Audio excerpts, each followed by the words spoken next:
দেবতাদের শিল্পী হচ্ছে বিশ্বকর্মা। বাবার নাম হচ্ছে কি? বাবার নাম হচ্ছে প্রভাস, আর মায়ের নাম হচ্ছে যোগ সিদ্ধা। বিশ্বকর্মা বাবার নাম হচ্ছে প্রভাস আর মায়ের নাম যোগসুদ্ধা। দেখুন, ব্রহ্মবৈবর্ত পুরাণ বলছে যে বিশ্বকর্মার জন্ম হয়েছে কোথা থেকে? না, ব্রহ্মার নাভি কুণ্ড থেকে জন্ম হয়েছে। কার? বিশ্বকর্মা। মায়েরা, বিশ্বকর্মা মানে কি? যে বিশ্বের সবকিছুকে নতুন করে তৈরি করে দেয়, তার নাম বিশ্বকর্মা। দেখুন, দেবতাদের সবচাইতে প্রিয় কোনটা বলুন তো? স্বর্গ। ওই দেবতাদের স্বর্গপুরী জন্ম তৈরি করেছে কে? বিশ্বকর্মা। এক দুই, শুনে রাখুন। হ্যাঁ, দেখবেন আপনারা, রাবণের লঙ্কাপুরী কে তৈরি করেছে? বিশ্বকর্মা। আবার দেখবেন আরেকটা জিনিস দেখবেন আপনারা, যে দ্বারকায় শ্রীকৃষ্ণ থাকেন, ওই দ্বারকাপুরী কে তৈরি করেছে? আমাদের কে তৈরি করেছে বলুন তো? বিশ্বকর্মা। আবার লক্ষ্য করবেন, বিশ্বকর্মা তৈরি করেছে পরশুরামের কুঠারটা, রামের হাতে যে ধনুষ আছে সেটা তৈরি করেছে, ভগবান শ্রীকৃষ্ণের হাতে যে সুদর্শন চক্র আছে ওটা তৈরি করেছে কে? না, আমাদের বিশ্বকর্মা।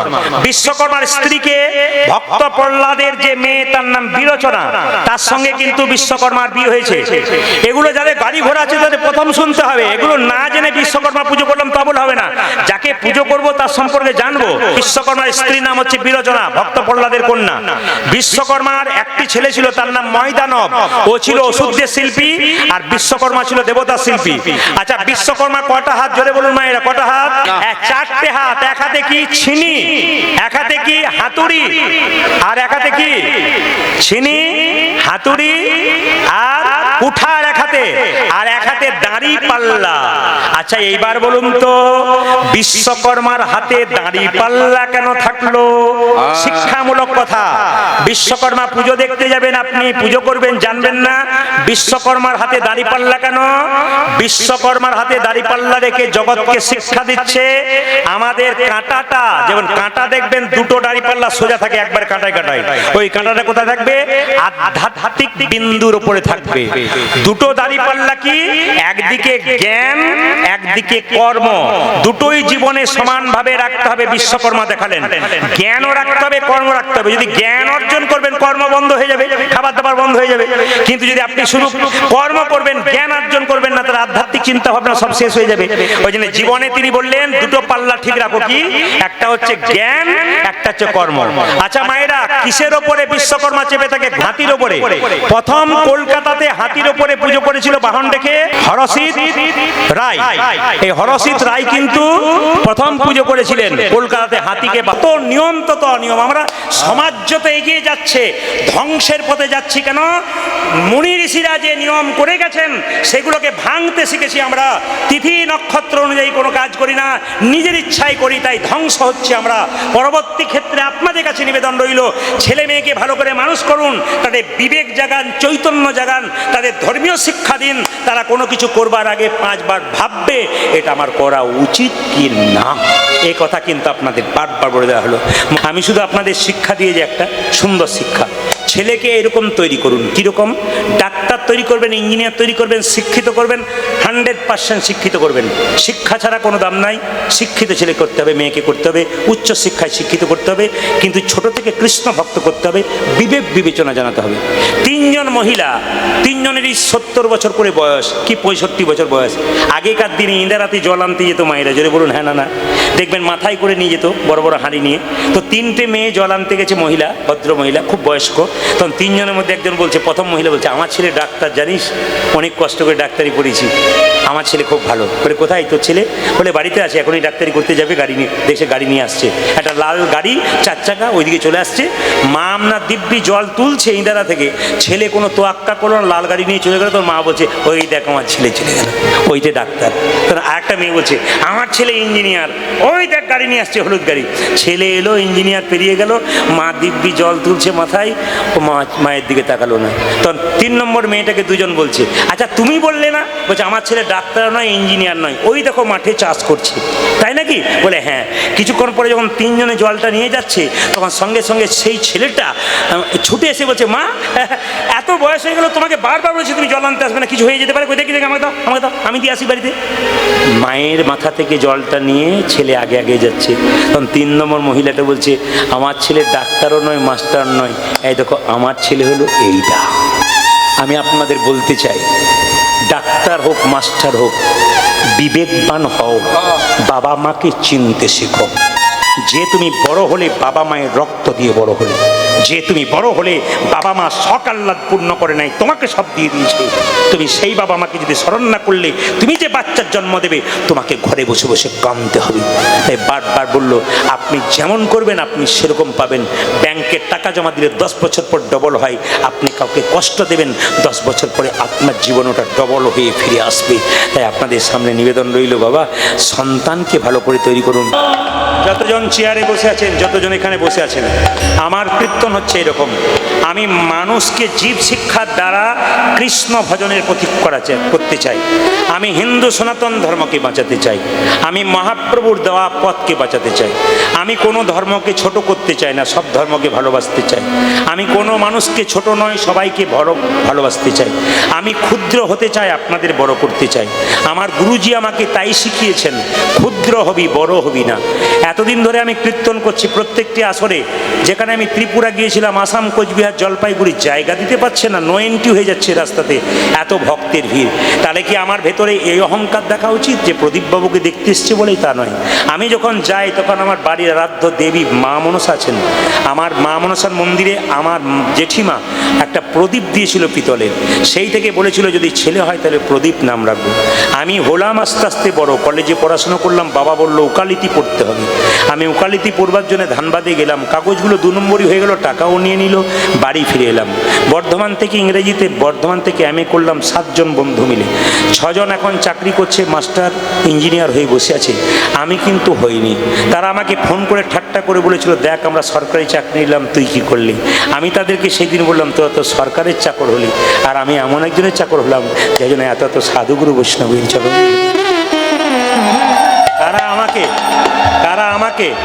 তারা আমাকে এখন বলে, প্রদীপ তুই প্রতিদিন মালা পড়ছিস, আমরাও একবারই জীবনে মালা পড়েছি, পরবর্তীতে প্রার্থনা কর গোবিন্দের কাছে আমরা যেন তোর মতো হতে পারি। ওরা বলে এখন, আমরা তো একটা স্কুলের শিক্ষক, একটা স্কুলের লোক আমাকে জানলো, ছেলেগুলো জানো, তুই তো কত স্কুলের শিক্ষক রে, সবাইকে শিক্ষাদান করি। আপনারা আশীর্বাদ করবেন, প্রার্থনা করবেন। 365 দিনে প্রায় 300 দিন আমাকে ছুটতে হয়, জেলায় জেলায়, রাজ্যে রাজ্যে। আগামীতে আমি বিদেশে যাওয়ার জন্য প্রোগ্রাম আমার আছে। তাই জন্য আপনাদের কাছে নিবেদন হলো, প্রতিটি জায়গাতে মানুষ ভিড় করে, রাস্তায় গাড়ি দেখলে পাগলের মতো ছুটে আসে, কেউ মাসিকে ফোন করে, কেউ দাদুকে ফোন করে, তাড়াতাড়ি এসো তোমার প্রিয় মানুষ চলে এসেছে। এই প্রিয় মানুষ হবার জন্যে আমার মা বাবার আশীর্বাদ, আপনাদের ভক্তদের আশীর্বাদ, আমার বৃহৎ দেবীর আশীর্বাদ। আপনারা প্রার্থনা করবেন যেন কৃষ্ণ কথা হরি কথা বলতে বলতে ভেতরে অহংকার না হয়, যেন প্রেম ভক্তি দিয়ে আপনাদের আস্বাদন এটা বলবেন। তবে আমি আপনাদের এটা বললাম কেন, এই শিক্ষা দিতে চাই। আমি একজন ব্যক্তিকে দেখেছি, যারা এরকম হয়ে থাকবেন সমাজে, একজন ব্যক্তিকে দেখেছি খুব অহংকারী, আমি জায়গাটার নাম করব না, আমার পাশাপাশি বটে। ব্যক্তি খুব অহংকারী, কীর্তনে চাঁদা চাইতে গেলে বলতো আমি দেবো না, আমি ওসব করি না, হরি মানি না, আমি সব কীর্তন টির্তন বুঝি না, পয়সা চাঁদা দেবো না, যাও যা করতে পারবে করে নাও, যাও দেবো না। খুব অহংকার, দিতই না চাঁদা, কোনো মতো চাঁদা দিত না। প্রচুর টাকা রোজগার করতো, গাড়ি বাড়ি সব করেছে। আপনারা অবাক হয়ে যাবেন, কিছুদিন পর ওর ক্যান্সার হয়ে গেল। যখন ক্যান্সার হয়ে গেল, ওই লোকটি আমার খুব প্রিয় মানুষ, তো লোকটিকে বলেছিলাম যে দাদা কীর্তন শুনতে হয়, হরিনাম শুনতে হয়, পরে আফসোস, না না না ওগুলো আমি বুঝিও না, আর ওসব আমি করতেও চাই না, আমায় মানিও না, জানিও না বাবা, ভগবান বলে কেউ না, আমি কর্ম করবো, খাবো, আমাকে কে খেতে দেবে, কর্ম না করলে, ওসব আমি চিনি না বলতো। সেই ব্যক্তি আপনার চমকে যাবেন, বাড়ির লোককে এত ভালোবাসতো, সেই বাড়ির লোকগুলো যখন ক্যান্সার হয়ে গেল, 2-4 দিন সেবা করতে করতে আর পারছে না, তখন তারা বলছে এবার চলে গেলেই বাঁচে। সেই লোকটি সেদিন ঘুম থেকে উঠে ভোরবেলায়, কার্তিক মাসে টহল দেয় না আপনাদের ভোরবেলায়, তো কীর্তন করতে করতে যাচ্ছে, আমি সকালবেলায় ওই রাস্তা দিয়ে পেরিয়ে যাচ্ছি, তখন আমাকে বলছে ভাই প্রদীপ, বলে কি আজকে ভোরবেলায় ঘুমটা ভেঙে গেল জানিস, বলে কেন কি হয়েছে? বলে কয়েকজন কীর্তন করতে করতে যাচ্ছিল, আমি বিছানায় থাকতে পারলাম না, এত অসুস্থ, আমি দরজায় এলাম তাড়াতাড়ি, তোর বৌদি তো ঘুমিয়ে গেছে, সবাই ঘুমিয়ে গেছে, রাত্রি জেগে আমার কাছে বসছিল, কিন্তু আমি যখন এলাম তখন দেখতে পেলাম না, কি মধুর কণ্ঠে কীর্তন করছে রে, খুব ভালো লাগলো আমার। দাদা এতদিন পরে চিনতে পারলি? বলছে না রে, তুই কীর্তনের মাধ্যমে লোককে শিখিয়ে দিবি, বলে কি জীবনে দাপট দেখাতে নেই, অহংকার করতে নাই, একমাত্র ঈশ্বর ছাড়া জীবনে কোনো পথ নাই। আজকে টাকা পয়সা রক্তের অহংকারে অনেক কিছু করতে পারো, কিন্তু যেদিন তোমার যত বয়স হবে তত শরীরে ক্ষমতা আস্তে আস্তে কমে যাবে, বাড়ির লোক তোমাকে কেউ ভালোবাসবে। দেখবেন আমরা কি করি বলুন তো, ভালোবাসা নিম্নগামী। এপিজে আব্দুল কালাম বললেন ভালোবাসা নিম্নগামী, ঊর্ধ্বগামী নয়।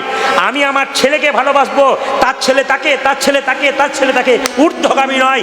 আমরা যত বয়স হয়ে যাই সব বয়স্ককে এক পাশে ফেলে দিই আর আমরা আগের দিকে এগিয়ে যাই।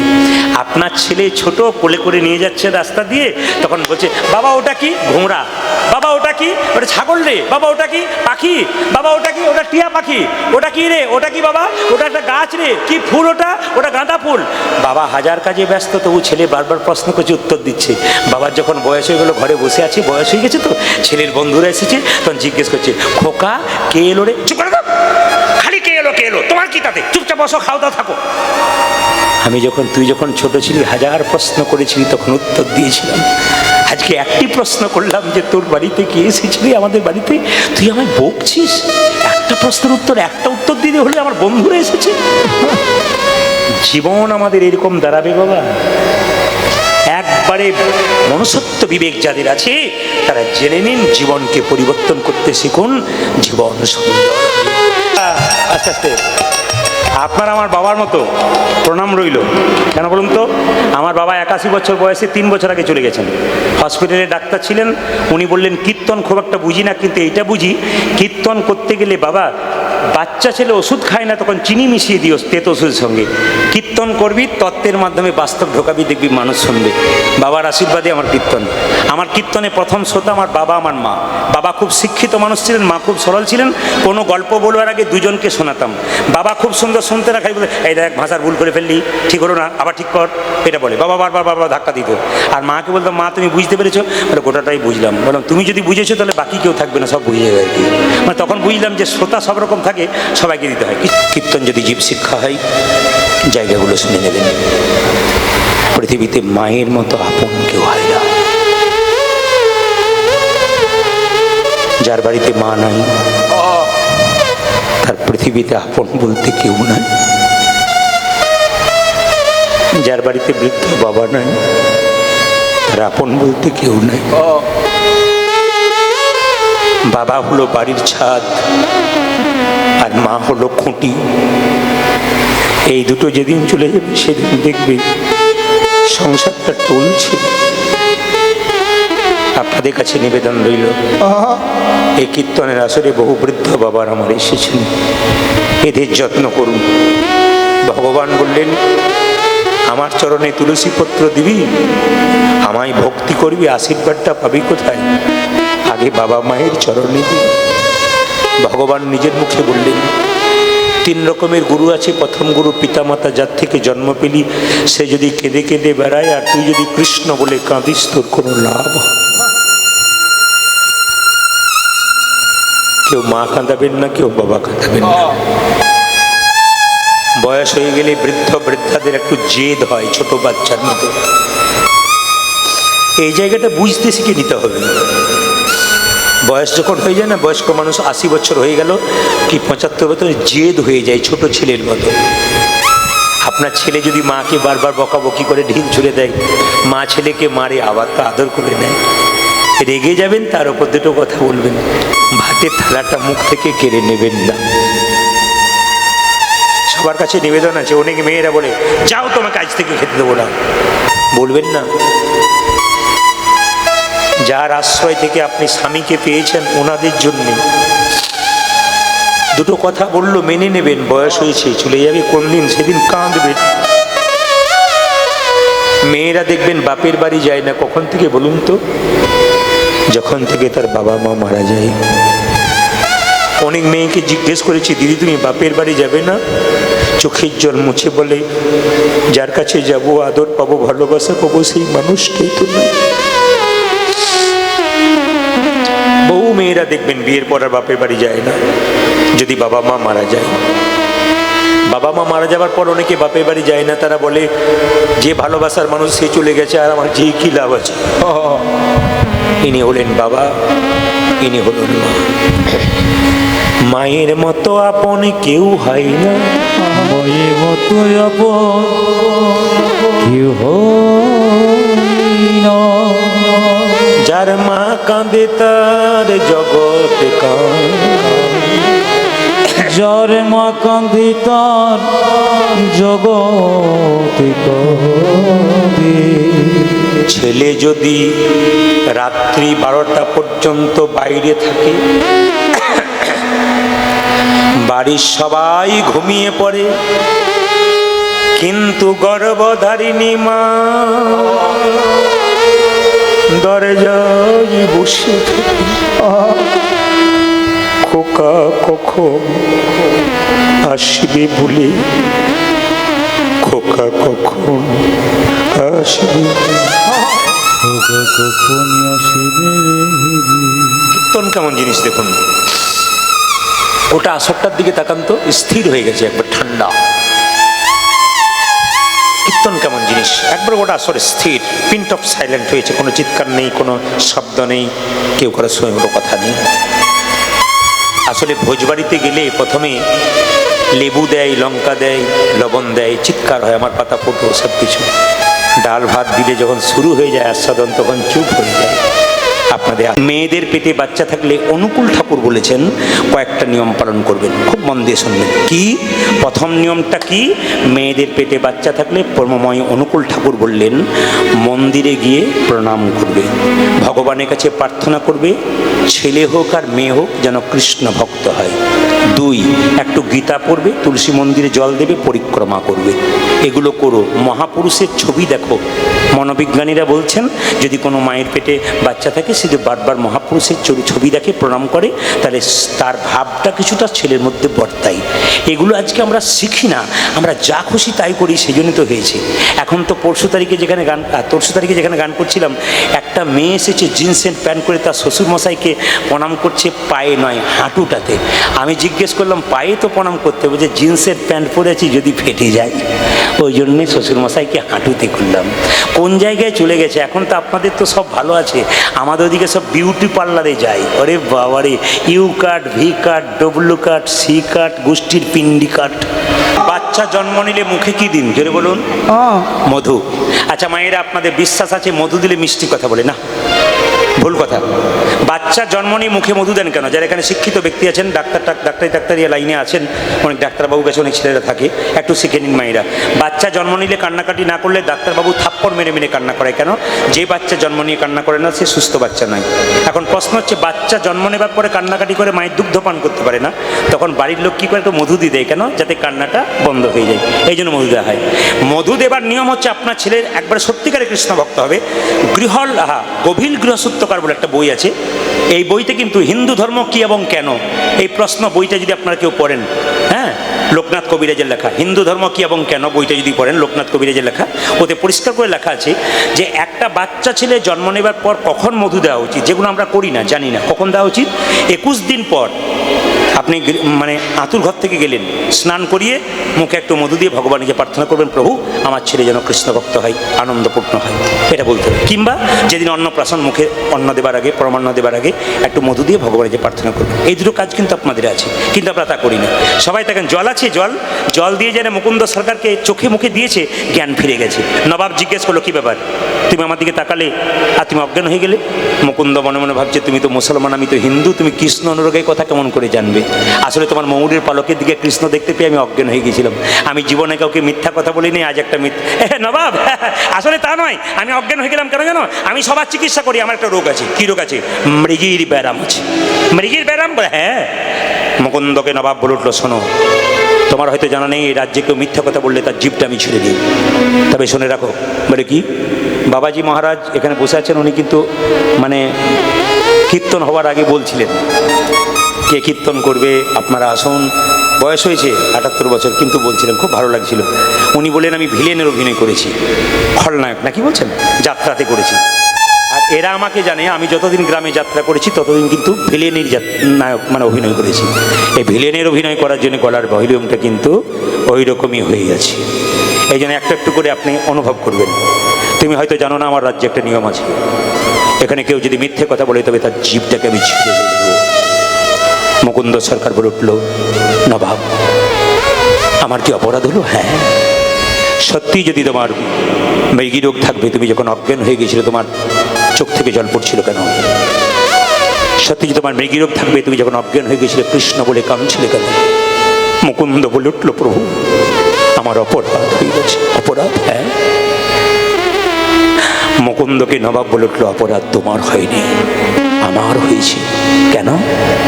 তোমার মতো কৃষ্ণ ভক্তকে আমার কেনা গোলাম মনে করে ভালো করেছে। এই জগতে যারা কৃষ্ণ ভক্ত হয় তারা কারো কেনা গোলাম হয় না, তারা ভগবানের দাস হয়। ওগো মুকুন্দ, তোমাকে আর আমি ঘরে আবদ্ধ করে রাখবো না, তুমি ফিরে যাও। বলি কোথায়? শিখণ্ডে ফিরে যাও, গোটা শিখণ্ডটা তোমার নামে লিখে দিলাম। ঈশ্বর যা করে, জোরে বলুন, জোরে বলুন। না, সাহস নিয়ে বলতে হবে, জোরে বলুন। আচ্ছা, আপনারা যারা বললেন ঈশ্বর যা করে মঙ্গলের জন্য করে, এবার তাদের কি বলতে হবে? আপনার ছেলে মাধ্যমিক পরীক্ষা দিয়েছে, একবারে ফেল মেরেছে, কাছে যদি কেউ বলে ঈশ্বর যা করে তো ভালোই করেছে, আপনি কি বলবেন? চুপ করুন তো। ফার্স্ট ডিভিশন করে তো ভালোই করে, ঈশ্বর যা করেছে। কিন্তু এখন বৃষ্টি নামছিল, ঈশ্বর যা করে তা মঙ্গল করে। বৃষ্টি নামিয়ে ভগবান পরীক্ষা করে দেখলেন কোনগুলো পাকা কোনগুলো কাঁচা। দেখুন যতগুলো পাকা সব বসে আছে, সরে যাচ্ছিল বৃষ্টিতে আবার বসে আছে, আবার সব জায়গাগুলো কাভার হয়ে গেল। কেন? ভক্তকে ঠেলতে পারবে না, কেন? ভগবানের ভালোবাসা আছে। মাঝে মাঝে আপনাদের ঝাপটা দেবে, আপনারা ভয় খেয়ে যাবেন না। মুকুন্দ সরকারকে বলে, যাও মুকুন্দ, তুমি বাড়ি ফিরে যাও, ফিরে যাও, ফিরে যাও, শিখণ্ডে ফিরে যাও, ফিরে যাও, ফিরে যাও, শিখণ্ডে ফিরে যাও। এই যে মুকুন্দ, তুমি শিখণ্ডে ফিরে যাও। জেনে বলেছে শিখণ্ডে ফিরে যাও। মুকুন্দ গাইতে গাইতে যাচ্ছে, ওই আমি কোথায় গেলে পাবো গো দেখা, দেখো আমার ঘন শ্যাম, আমার ঘন শ্যাম। আমি কোথায় গেলে পাবো গো দেখো, আমায় কোনো আমায় আমায় কোনো কোথায় গেলে বাবা দেখা, আমার ঘর আছে, আমার বাবা কোথায় গেলে পাবো গো দেখা, আমার ঘর আছে, আমার বাবা কোথায় আমার কৃষ্ণ কানা, ওরে কোন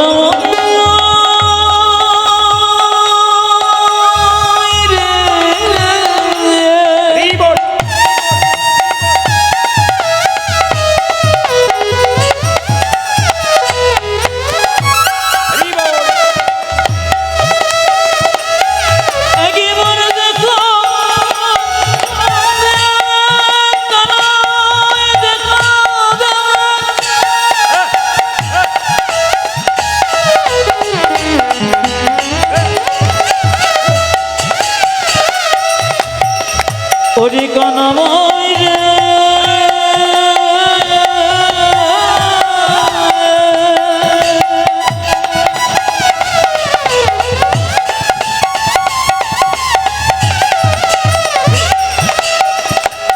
ওরে কনম দেখো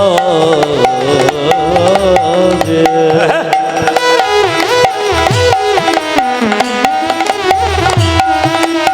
ওরে কনয় রে,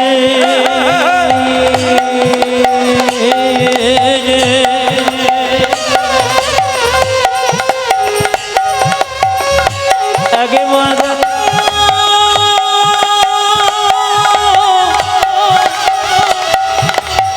দে রে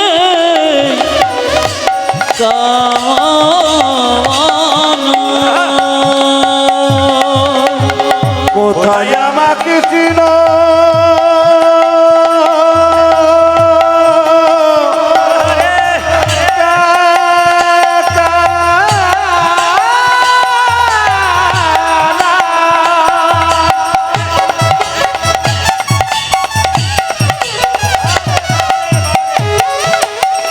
কোথায় গণছে, আমি কোথায় গেলে বাবা দেখা, আমার ঘর বলো, আমার ঘর কোথায় গেলে পাবো গো দেখো, আমার ভরসা আমার ভরসা। স্ত্রীর কাছে এলেন, ওই গো কথা বলবার আগে আপনাদের শ্রীকৃষ্ণপুরে এসে একটা ভালো খবর পেলাম, যে খবরটা পাওয়ার পর আমি সব জায়গায় বলে বেড়াবো, খুব ভালো খবর। অন্য জায়গায় গেছি, এটা শুনি নাই, শ্রীকৃষ্ণপুরে শুনলাম। আপনারা হাঁ কি না দেবেন, সত্য কি মিথ্যা। শ্রীকৃষ্ণপুর ঢোকাতে একজন বলে উঠলো, দাদা সব জায়গায় মাতাল পাবেন, আমাদের শ্রীকৃষ্ণপুরে কোনো মাতাল নেই। না বাস একটা নাই। আপনাদের হাসিতেই বুঝেছি পার্টি আছে। সাফ করো, একটু সাফ করো। না না, হাসিতে শুধু নাই, মাতাল মানে কোন মাতাল, হরিনামের মাতাল আছে, কিন্তু এই মাতালও যে নাই তা নাই, জগাই মাথায় সব জায়গাতে আছে। আমি যখন শ্রীকৃষ্ণপুর ঢুকবো, এখানকার ছেলেটি আমাকে আনতে গেছে, তার আগে এখানে কালীগঞ্জ বাজার পেয়েছি, রাস্তায় আস্তে আস্তে একজন গাড়িটাকে আটকেছে। আপনি প্রদীপ বাবু না? ও হ্যাঁ হ্যাঁ, নমস্কার নমস্কার নমস্কার। আমার বউ তো সব সময় আপনার কটা বাজছে, খাবার টাবার খেয়েছেন? খেয়ে ফেলেছি। বললাম ঠিক আছে, ভালো হচ্ছে। তা আমি খেতে পারি শ্রীকৃষ্ণপুরে। আমার গ্রামটা বড় না ছোট? বড় আছে তো, অসুবিধা নেই। তো যিনি খেয়েছেন তিনি কিন্তু এসছেন আমার কাছে। নমস্কার আপনাকে, আপনাকে ইশারা করবো না, কারণ আপনি ইশারা করলে আপনাদেরকে সবাই থাকবে আর কি। উনি এখন আমাকে গাড়িতে ধরেছেন, নি বলছেন, প্রদীপবাবু আমি খেতে পারি, কিন্তু আমার কবিতা লেখা অভ্যাস আছে। বললাম বাহ, মাতাল আমার কবিতা লেখে? বলে হ্যাঁ, আমার ওই গুণটা আছে। বলে কি? বললাম কীরকম, কী কবিতা লেখেন? বলে আপেলে পোকা দুধে জল, বিড়িতে শক্তি আর মদে বল। বাবারে, কি কবিতা লিখেছেন দাদা, এ সব জায়গাতেই বলতে পারবো। আমাকে বলছে আপেলে পোকা দুধে জল, বিড়িতে শক্তি আর মদে বল। এমন তুমি কি খাও? বলছি জেডি খাই। এমন কিছু মনে করো না, কীর্তন শুনতে যেও। বলছে না, আমি কবিতা বললাম, আপনাকে না বললে ছাড়বই না। আমি কবিতা জানি না। বলছে না, আপনাকে বলতে পারি। বারে ভাই, সেবার সময় হচ্ছে, তুমি যেও না, কীর্তন শুনতে, কথা হবে তোমার সঙ্গে। বলে না, আপনাকে একটা কবিতা বলতে হবে, এক লাইন বলুন, হলে ছাড়বো না। আমার তাহলে এক লাইন বলি। বলে কি?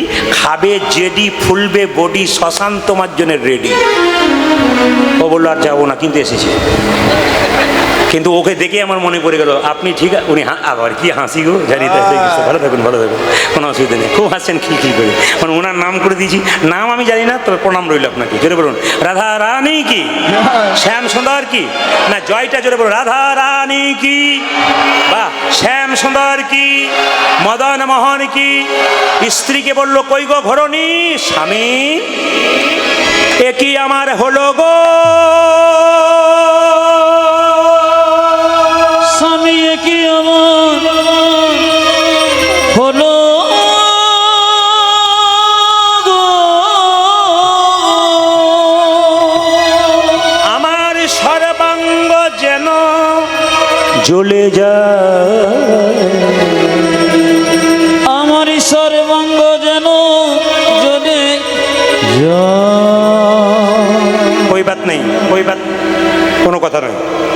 আমি এত বড় কবিরাজ, সারা বাংলা আমার নাম আছে, তোমার কি হয়েছে তুমি শুধু বলো। ভগবান বলে এখানে অহংকার।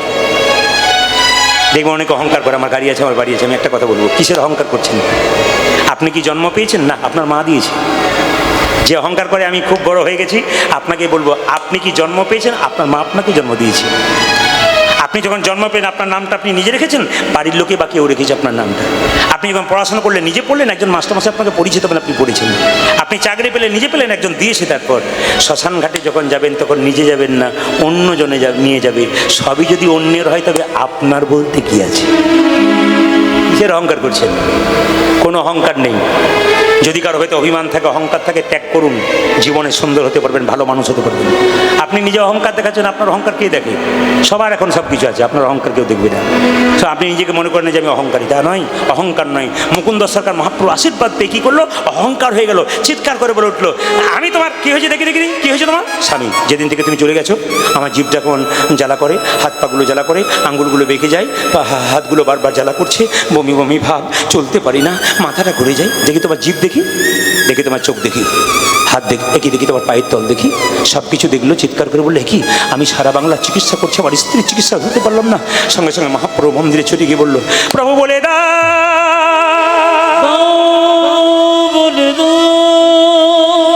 মহাপ্রভু আকাশবাণী করে বললেন, মুকুন্দ, আমি যা ভেবেছিলাম তাই হয়েছে। সারা বাংলার চিকিৎসা করতে করতে তোমার ভেতরে অহংকার হয়ে গেছে। মুকুন্দ সরকারকে ডেকে দিয়ে বললেন, প্রভু, আমি ক্ষুদ্র জীব, কখন আমার অহংকার হয় আমি জানি না। সত্যি যদি অহংকার হয়েছে, আমার অহংকারের পতন ঘটাও। মহাপ্রভু তার জীবাণুপান মুকুন্দ সরকারকে দিয়ে বলল, মুকুন্দ, এই জীবাণুপানটা তোমার স্ত্রীকে দিয়ে দাও, তোমার স্ত্রীর তো রোগ ভালো হবে, নতুন লক্ষণ প্রকাশ পাবে, তোমার স্ত্রীর গর্ভে সন্তান আসবে, আর সেই সন্তানটার নাম হবে ভক্ত রঘুনন্দন। মায়েরা, এই যে বয়স্ক বাবারা বসে আছেন দেখুন, এত বাচ্চা ছেলের মতো বসে আছে, কীর্তন শোনা কিন্তু ওনাদের কাছে শিখতে হবে, এনাদের কাছে শিখতে হবে। কারণ আমি যত জায়গায় আসলে যাই, বয়স্ক ভক্তরা কিন্তু একবারে বাবুর মতো ছোট বাচ্চার মতো বসে থাকে, হাঁ করে তাকিয়ে থাকে। আপনারা যেমন রয়েছেন আর কি, আপনাদের বয়সে সেরকমভাবে কৃষ্ণ অনুরাগী হয়েছেন। আমি আপনাদের সমাজের কথা বলে রাখি, এরকম করবেন না। আমাকে দুজন বায়না করতে গেছে, দুটো ছেলে, তো বললাম প্যান্ট কি পরেছো ভাই? 4 জায়গায় ফাটা, জিন্সের প্যান্ট, 25, ওর নাকি দাম আবার বেশি। আমি যখন ছোট ছিলাম তখন আমার প্যান্টটা ফাটা ছিল, মা সেলাই করে দিত, স্কুলে যেতাম, মাকে বলতাম, মা প্যান্টটা ধরে ধরে সেলাই করে দাও। আমি এখন, মা আমার মারা গেছে না, মা মারা যাবার আগে বললাম, মা এই যুগে যদি আমার জন্ম হতো না, প্যান্ট সেলাই করতে হতো, যত ফাটা প্যান্ট তত তার দাম বেশি হতো। আবার দেখবেন এখনকার ছেলেরা চুল কাটছে, বাবারে গোটা চুলটা মাথাতে ঝুটির মতো আছে, এখানে এরকম করে চেঁচে দিয়েছে, কি নাম বলছে? হানি সিং কাট। আমি হানি সিংকে কাছে দেখতে পেলাম, পেতে বললাম, ভাই তুমি যখন এরকম কাট সবাইকে দিয়েছো, হিন্দু ছেলেগুলো সব এরকম করছে, গোটা মাথাটা ন্যাড়া করে দাও, সব মহাপ্রভুর দলে নাম লিখিয়ে ফেলবে, একমাত্র তোমরাই পারো যদি করতে পারো। তো ওকে কাছে পেলে বলতাম যে ন্যাড়া মাথা করো, দেখো সব ন্যাড়া মাথা, মানে তুমি যা করবে সব ওরা করবে আর কি, পয়সা থাক আর না থাক ওইটা কিন্তু করতে হবে আর কি। মানে যুগ জামানা কেমন এলো, আমি অবাক হয়ে গেলাম। যত দিন যাচ্ছে তত, আবার কিছু মনে করবেন না, এখন তো সকালবেলায় ঘুম থেকে উঠে দেখবেন সব কুকুর নিয়ে, না না আপনারা যারা কুকুর নিয়ে ঘুরছেন তাদের বলিনি, আমাদের ওখানে কলকাতা থেকে একটা মেয়ে পাশের বাড়িতে গেছে বেড়াতে, মাসির বাড়ি, ও কুকুরটাকে নিয়ে সকালবেলায় ঘোরাঘুরি করছে, একটা পাশের বাড়ির মেয়ে গরু নিয়ে গোয়াল ঘর থেকে বের করছে, নিয়ে বলছে, দিদি তোমরা সেই গেঁয়ো মানুষ রয়ে গেলে, বলে কেন? খালি গরু নিয়ে কারবার, তোমরা খালি গরু নিয়ে, আর দেখো আমি কেমন টমকে নিয়ে ঘুরে ঘুরে বেড়াচ্ছি, টম নাম দিয়েছে। তখন পাড়া গ্রামের মেয়েটা কি বলছে দেখুন, দিদি তুমি সকালবেলায় কুকুর নিয়ে ঘোরো, আর আমরা সকালবেলায় গরু নিয়ে ঘুরি, তা আমরা গরুর দুধের চা খাই, তুমি কুকুর নিয়ে ঘোরো, নিশ্চয়ই কুকুরের দুধের চা খাও। মানে যাইসা কি তাইসা, না দিলে হবে না আর কি। কীর্তনে যে কত মজা আছে, যত রাত বাড়বে তত খেল বাড়বে। দশরকার চিবানো পানটাকে নিয়ে যাচ্ছে আর গাইতে, যশোদার দুলন, যশোদার দোলন, তুমি বজে তুমি ব্রজের রাখন, বৃন্দাবন মন যশোদার দোলন, ব্রজের রাখন, বৃন্দাবন মন হারি। ও তুমি যশোদার দোলাল, ব্রজের রাখাল, বৃন্দাবন ধন হারি। যশোদার দুলন বজের রাখাল, বৃন্দাবন মন হারি। যশোদার দোলন, ব্রজের রাখন, বৃন্দাবন মন হারি। গোপী জন বল্লভ রাধিকা রাম, গোপী জন বল্লভ রাধিকা রমন, গোপী জন বল্লভ রাধিকা রাম। হে প্রাণ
প্রাণব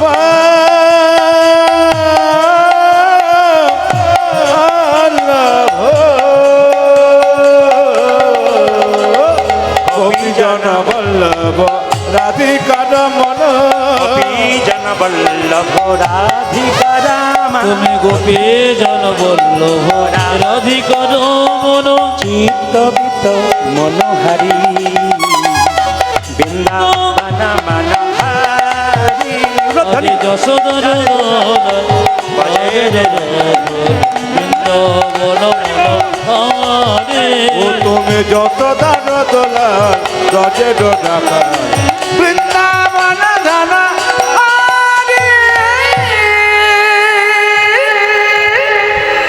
আপনাদের মুখ দেখছি আমি মাঝে মাঝে, কেন বলুন তো?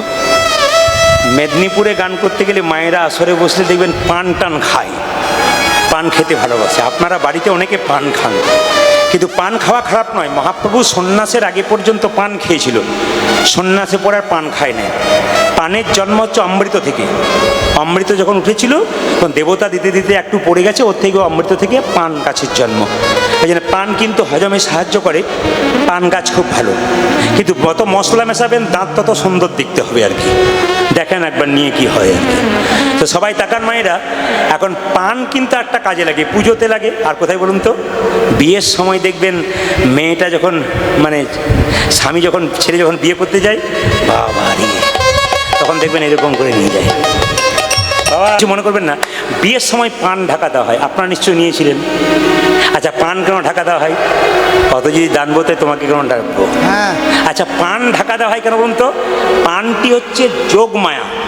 পানটি সরিয়ে মেয়েটি যখন স্বামীর মুখ দেখবে তখন মায়ার যোগ হবে। এই দিয়ে দেখান, যারা পান নিয়ে যারা এখানে বিয়ে করেছে, স্বামী স্ত্রীতে এসছেন, স্বামী তখন স্ত্রীকে বলছে শুনে নাও মায়ার যোগ কীরকম বলেছে। তো তাকান, মায়ার যোগ হবে। এই কথাটি এক জায়গাতে বলেছি যে পানটা সরালে মায়া হয়। তখন একজন ভদ্রলোক আমাকে বললেন, যার বাড়িতে বাসা, বলছে বাবা প্রদীপ, তুমি যে বললে যে পান সরালে মায়া হয়, আমার 3টে ছেলে 3টে বৌমা মায়া আয়নায় খালি ঝগড়া করছে। বলছে মায়া থাকবে কি করে? পান ঢাকা দেওয়ার আগে রাস্তাতে কতবার দেখা হয়ে যাচ্ছে। আর থাকে না, কি বলছেন?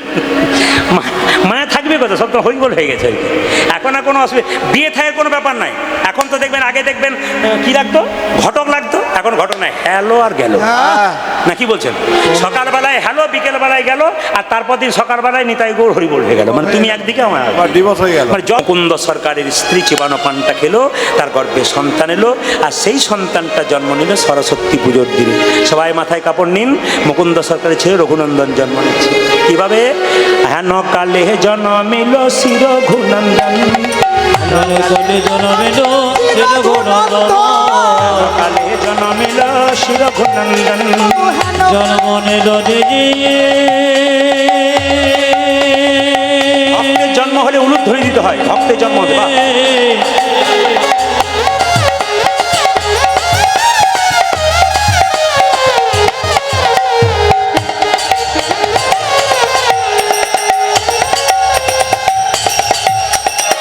ভক্ত রঘুনন্দ উলুধ্বনি, উলুধ্বনি।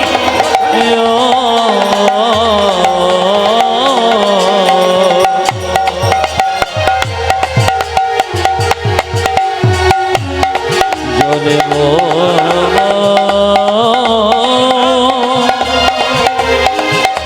নীল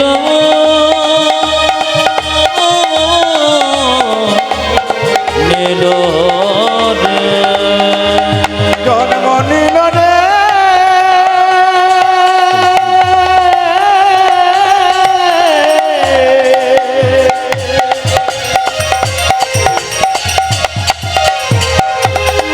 ভক্ত রঘুনন্দন,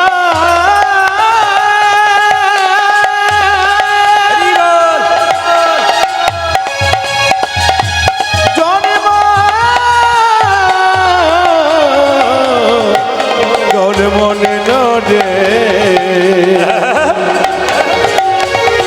আজ হেন কানে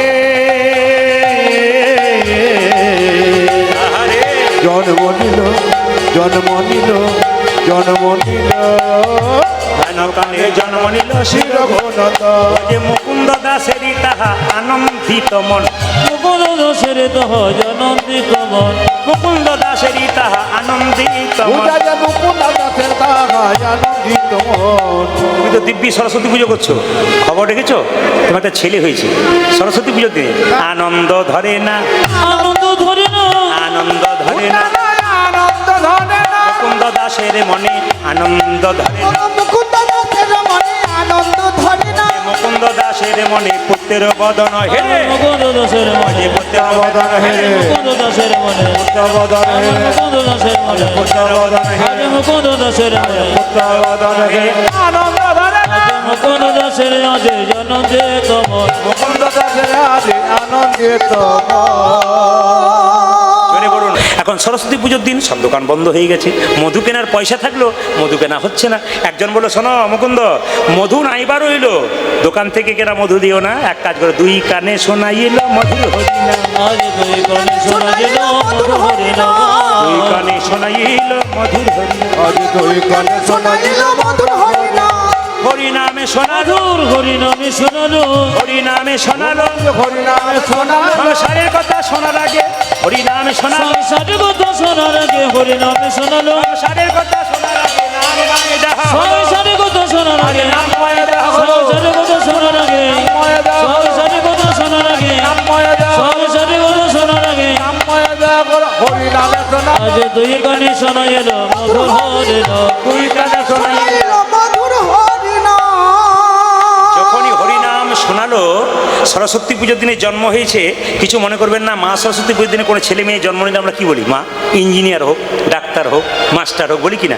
কিন্তু যিনি বাবা মুকুন্দ, তিনি বললেন কি, আশীর্বাদে করো মা, আশীর্বাদী করো মা আশীর্বাদে করো মা, আমায় আশীর্বাদ করো মা, কি যেন ভাগবতে পড়তে পারে, যেন ভাগবত বলতে পারি, আশীর্বাদ করো মা, যেন সংকীর্তন গাইতে পারে, আশীর্বাদে করো মা, যেন সংকীর্তন গাইতে পারি, আশীর্বাদ করো মা, যেন ভাগবতে পড়তে পারে, হরি হরি হরি যেন ভাগবতে বলতে পারে হরি হরি হরি যেন সংকীর্তন গাইতে পারে হরি হরি হরি যেন ভাগবতে বলতে পারে হরি হরি হরি যেন সংকীর্তন গাইতে পারে হরি হরি হরি হরি আশীর্বাদ করো মা, দুই কানে শোনা গেল মধুর হরি নাম দুই কানে শোনাইল মধুর হরিনাম।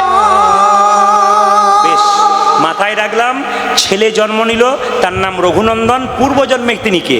কামদেব মদন। তার 5টা বাণ ভগবানকে মারতে মারতে ভগবান বলল, তুই আমাকে তোর দেওয়া 5টা বাণ মারলি, অভিশাপ দিলাম তোর মর্তকুলে জন্ম হোক। কেঁদে কেঁদে কামদেব বলল, যদি আমি মর্তকুলে মানুষ রূপে জন্ম হতে চাই, তোমাকেও যেতে হবে। ভগবান বলল, তুই তো খুব চালাক রে, তাই তুই মর্তধামে শ্রীখণ্ডে রঘুনন্দন রূপে জন্ম নিবি, আমি গোপীনাথ রূপে যাবো, একদিন তোর হাতে আমি নাড়ু প্রসাদ গ্রহণ করব।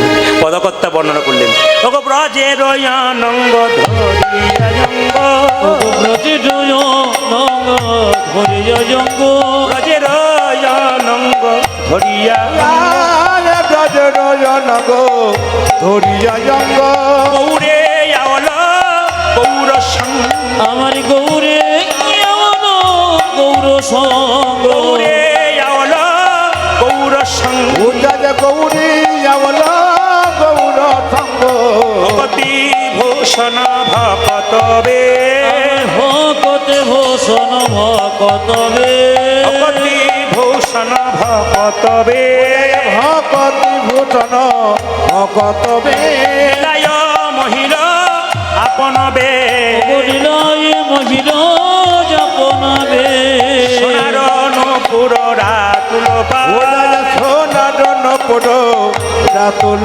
পায় সোনার নূপুর রাতুল পায়, আজ সোনার নূপুর রাতুল পায় শেখরে শরণ লইনু তাই, উজ্জাজ শেখর শরণ লইল আমরা তাই শরণ নিলাম, শরণ নিল শরণ নিলাম, শরণ নিলাম রঘুনন্দনের শ্রীচরণে শরণ নিলাম, রঘুনন্দন শ্রীচরণে শরণ নিল রঘুনন্দনের শ্রীচরণে হরি হরি হরি বলে, রঘুনন্দ শ্রীচরণে হরি হরি হরি বলে, রঘুনন্দ শ্রীচরণে হরি হরি হরি বলে, রঘুনন্দ শ্রীচরণে হরি হরি হরি বলে, রঘুনন্দ শ্রীচরণে হরি হরি হরি আজ ভাইরা, ছেলের নাম তো একটা রাখতে হবে। আপনাদের এই শ্রীকৃষ্ণপুর গ্রামটার নাম শ্রীকৃষ্ণপুর, খুব ভালো নাম, খুশি। আমি নামটা জানতাম না, ওনারা আমাকে ফোনে বলেছিলেন বায়না করার সময়, কিন্তু নামটা আমার মাথায় ছিল না। কিন্তু আমি জানতাম শুধু কালীগঞ্জ বাজার, ওখান থেকে সামনেই। শুনলাম শ্রীকৃষ্ণপুর খুব ভালো। এখানে ছেলে মেয়েদের নাম কিন্তু ভগবানের নামের সঙ্গে থাকা উচিত প্রত্যেকটি বাড়িতে। কিছু মনে করবেন না, সব বাড়িতে কিন্তু ভগবানের নামের সঙ্গে মেয়েদের নাম কৃষ্ণপ্রিয়া বিষ্ণুপ্রিয়া রাখবেন। নামটা বলতে খুব মিষ্টি, যত ডাকবেন তত মুখের মিষ্টি হবে, আপনার ডাকতেও ভালো লাগবে। ছেলেকে কৃষ্ণ নাম রাখলেন, বিষ্ণু রাখলেন, 10 বার মা ডাকলো বিষ্ণু বিষ্ণু বলে, 2 বার গালাগাল দিল, কিন্তু 8 বার তো ভালো হয়ে গেল, বিষ্ণু খেয়ে নে বাবা, বিষ্ণু ঘুমিয়ে পড়, বিষ্ণু স্কুলে যেতে হয়, এই এই বিষ্ণু ভালো করে পড়াশোনা করতে হয়। আপনি বিষ্ণু বিষ্ণু বললেন, আপনার অজামিল চুরি করতো, ডাকাতি করতো, মস্তানি করতো, ছেলের নাম রেখেছিল নারায়ণ। নারায়ণ বলতে বলতে একদিন তিনি গোবিন্দের চরণ প্রাপ্ত হয়েছিলেন। আমরা শরীরে সব সময়, সংসারে সবসময় পাপের মধ্যে লিপ্ত থাকি, অন্যায়ভাবে জানতে অজান্তে পাপ করছি। মাঝে মাঝে যদি ছেলে মেয়েদের নাম রাখা হয়, পরশু তারিখে যেখানে গাইছিলাম, যার বাড়িতে বাসা 4-5টা ছেলে খুব ঝঞ্ঝট করছে, আমরা ঘুমাচ্ছি দুপুরবেলায়, খুব বেরিয়ে বলছে ভদ্রলোককে, দাদা আপনার পাড়ার ছেলেগুলো খুব জ্বালাচ্ছে। বলছে পাড়ার নয়গুলো আমার। 5টা ছেলে আপনার? বলে হ্যাঁ। বাবারা আপনি তো পঞ্চপাণ্ডবের বাপ, তাই নিশ্চয়ই যুধিষ্ঠির, ভীম, অর্জুন, নকুল, সহদেব নাম রেখেছেন। বলছে ও নাম কে রাখে? বলে কি রেখেছো? ঝন্টু, মন্টু, নন্টু, নাট আর বল্টু। তখন এ বললো, দাদা ঝন্টু, মন্টু, নন্টু সব ঠিক আছে, নাট বল্টুটা গন্ডগোল আছে। বলে কেন? আপনার যখন বয়স হবে তখন বুঝতে পারবেন নাট বল্টু কেমন টাইপ দিতে শুরু করবে, তখন বুঝবেন নাট বল্টু নাম রেখেছে। মুকুন্দ সরকারের ছোট্ট ছেলে যখন আস্তে আস্তে বড় হলো, নাম হলো রঘুনন্দন, আর গাইতে লাগলো। সবাই মিলে হাত তুলে গান, একসঙ্গে হাত তুলে সবাই। পথ চলিতে আর বলিতে, তালি। পথ চলিতে আরে বলিতে, পথ চলিতে আর বলি, পথ চলিতে আজি বলিতে, একবার গাহো গাহো কৃষ্ণ হরি নাম, নাম মাধব নাম। পথ চলিতে আরে বলিতে, পথ চলিতে আরে বলিতে, একবার গাহো গাহো কৃষ্ণ নাম, হরি নাম, হরি নাম। বাবা সবাই মিলে হাত তুলে সবাই। পথ চলিতে আর বলি, বল। পথ চলিতে আরে বলিতে, পথ চলিতে আর বলিতে, হরি বল। পথ চলিতে আজি বলিতে, একবার গাহো গাহো কৃষ্ণ হরি নাম মাধব নাম। পথ চলিতে, পথ চলিতে, পথ চলিতে আরে বলিতে, পথ চলিতে আরে বলিতে, শানে মুখে আঁধার তুমি যে গো পথ যাত্রী, আরে সন্মুখে আঁধারে রাত্রে, তুমি যে যে অগো পথ যাত্রে। যেদিন সংসার ছেড়ে তুমি চলে যাবে, সেই দিন তোমার সঙ্গে কেউ যাবে না। সামনে তুমি আধার দেখবে, শানে মুখে আন্ধার শানে মুখে আন্ধার পূজাজি শানে মুখে আধার রাতি, তুমি যে যোগ পথ যাত্রী, শানে মুখে আধার তুমি যে গো পথ যাত্রী। আজি সন্মুখে আঁধারে রাত্রে, তুমি যে অগো পথ যাত্রে। কথা চলিতে কথা বলিতে একবার গাহো গাহো কৃষ্ণ নাম। পথ চলিতে আরে বলিতে, পথ চলিতে আরে বলিতে, একবার গাহো গাহো কৃষ্ণ হরি নাম, হরি নাম। পথ চলিতে আর বলিতে, পথ চলিতে আর বলিতে, পথ চলিতে আর বলিতে। এবার ছোট্ট রঘুনন্দন সেবা করবে, ভগবানকে সেবা দেবে। সবাই লক্ষ্য করুন, বাবা মুকুন্দ সরকার কি করছে? গোপীনাথের পুজো করছে। সবাই দর্শন করুন, একবারে বসে বসে করো জোরে সবাই। মা মা প্রসাদ অনেক এনেছে, আপনারা সবাই পেয়ে যাবেন।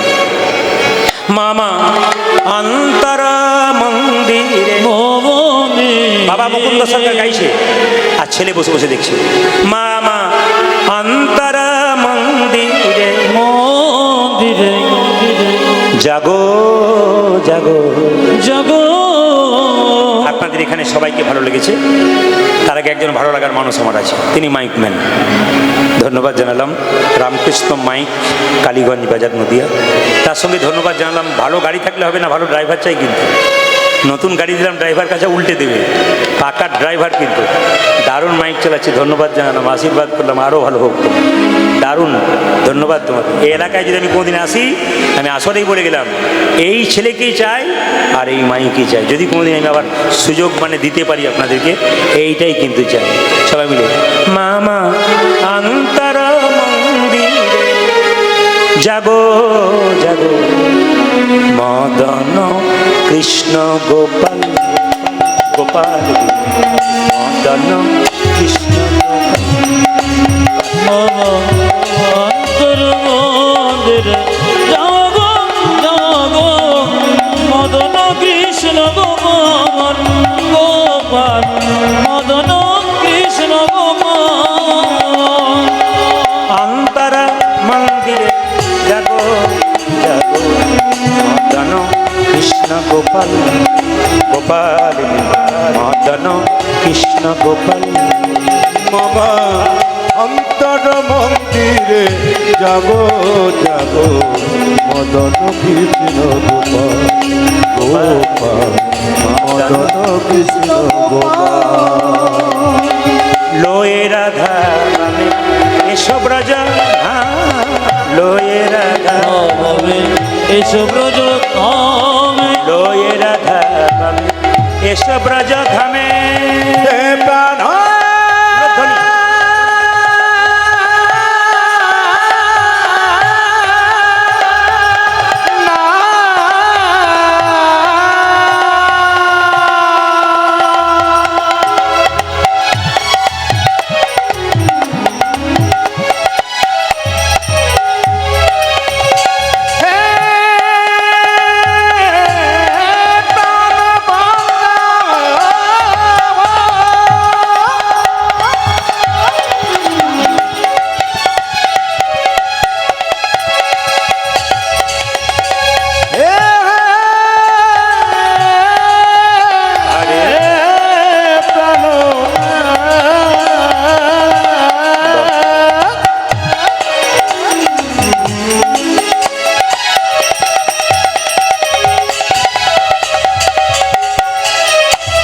হে প্রাণ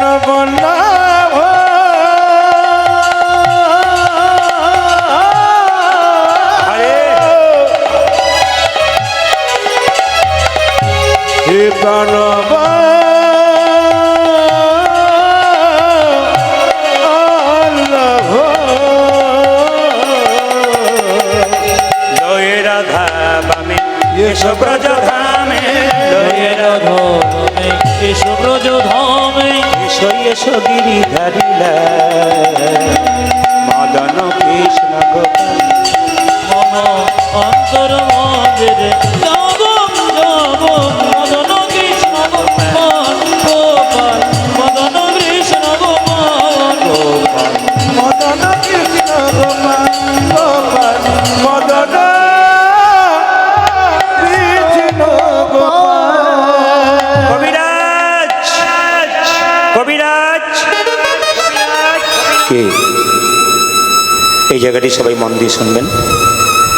পাশের গ্রাম থেকে একটা ছেলে এসে বলল, কবিরাজ কি কি করছো?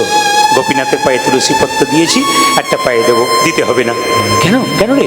আমার বাবা না পাশের গ্রাম থেকে এসছে, আমি আমার বাবার খুব পেটে যন্ত্রণা, তুমি না গেলে আমার বাবা মরে যাবে। চলো দাঁড়া দাঁড়া, গোপীনাথে পুজো করে নিয়ে, আমি তো কোনো ব্রাহ্মণ রাখিনি বাবা, তোর বাবাকে চিকিৎসা করবো। না না, তুমি না গেলে বাবা বাঁচবে না, এখনই চলো। কবিরাজ আমার মা নেই, মা নেই না।